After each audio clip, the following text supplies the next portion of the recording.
Hey guys, I encountered the PDH.dll was not found error while opening my task manager. This happened because task manager relies on PDH.dll file to display real-time performance statistics. If you are also facing this kind of similar issue, follow this step to fix it easily.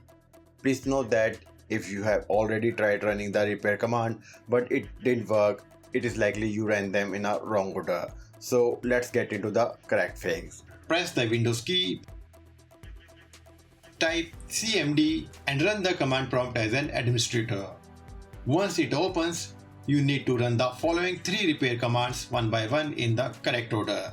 So copy the first command from the video description box, paste it here and press enter to execute this command. This will scan the system image for any corruption issues.